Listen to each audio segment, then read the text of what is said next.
So nandito po tayo ngayon sa Barangay Halang, Amadeo, Cavite. at nandiyan po kung nakikita po ninyo yung may mga gumagawa dyan. Malapit na po yan sa East-West Road. So dyan po magsisimula, papasok po siya dito.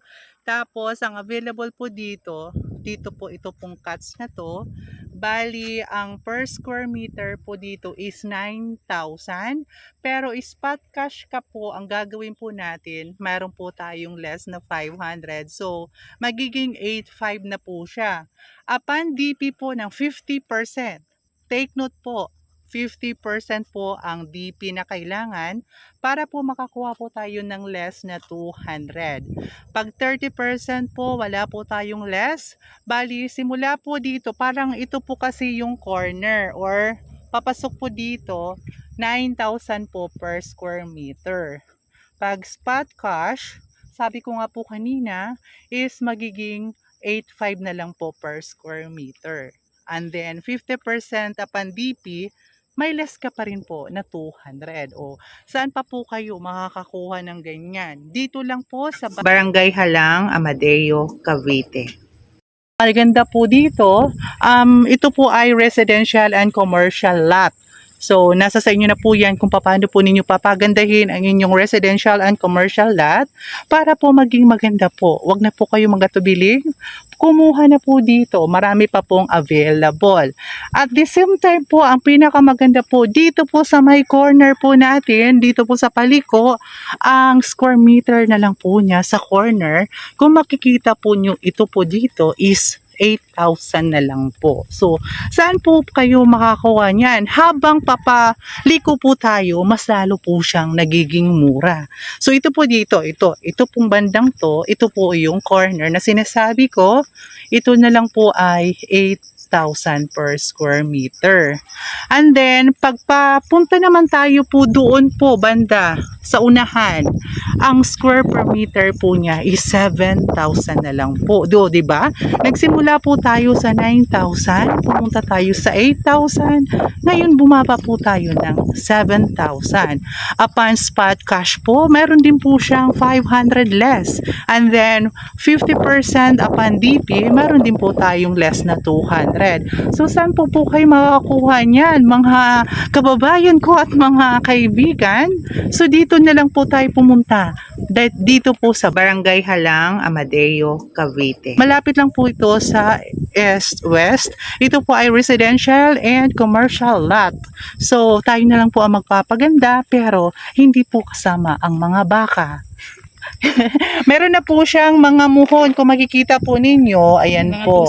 May mga tusok na po. Huwag lang po tayo magpatusok.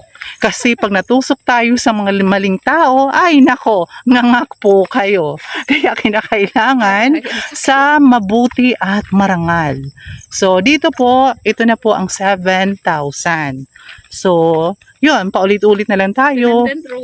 Yes. And with drainage. Yes, meron na po to. May drainage na po ito. So, ang available po, dito lang po talaga na side. Kasi itong na side na to, hindi pa po. So, dito po tayo magsisimula.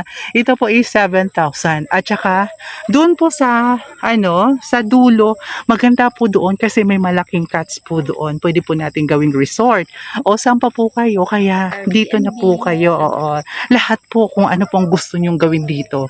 Magagawa po ninyo, pero yung mga baka, hindi po inyo. Sa may-ari po yan. Ayan po, may mga muhon na po siya talaga. Ayan, makikita po natin. So, ito po is 7,000 na lang po ang square meters. So, ano pa po ang inaantay po natin? Mag-invest na po tayo para po sa mga gusto po mag-invest. Lalo na po ang mga masasaya pag may farm. Kasi, pag may farm po tayo, syempre, maganda po ang magiging kaganapan po ng ating buhay. So, hindi ko naman sinabi na wag po kayong kumuha. Kumuha na po kayo kasi magaganda po talaga yung farm. Kumbaga, ang farm po natin is maganda po talaga. Marami po siyang cuts na gusto po natin. At tigit po sa lahat, kung tayo po ay magpapaganda po ng ating farm, dito na po kayo sa Barangay Halang, Amadeo, Cavite. So, dito po, maganda po dito sa dulo. Pwede po natin gawin ditong resort kasi meron po dito. 600 cats. So, dito po is 7,000 na lang po. Upon spot cash, magiging 6,500 na lang. So, ano pa po ang inaantay nyo? Murang-mura na po. Upon 50% DP, less ng 200. O, saan pa po kayo makakakuha niyan? Dito lang po sa Banay-Banay, Amadeo. Malapit lang po siya sa S. West Road. Kung nakikita po ninyo ang mga baka, hindi po yan kasama. So, ayan po. So, maraming salamat. Ilalagay ko na lang po yung mga details para po kung saan po ninyo kami makontak at higit po sa lahat para malaman po ninyo kung paano po kami makontak. Alam nga naman, kung wala kami mailalagay dito, hindi po nyo alam kung saan kami hahanapin. Kaya sa aking po mga kaibigan, kababayan at sa lahat po, maraming salamat po.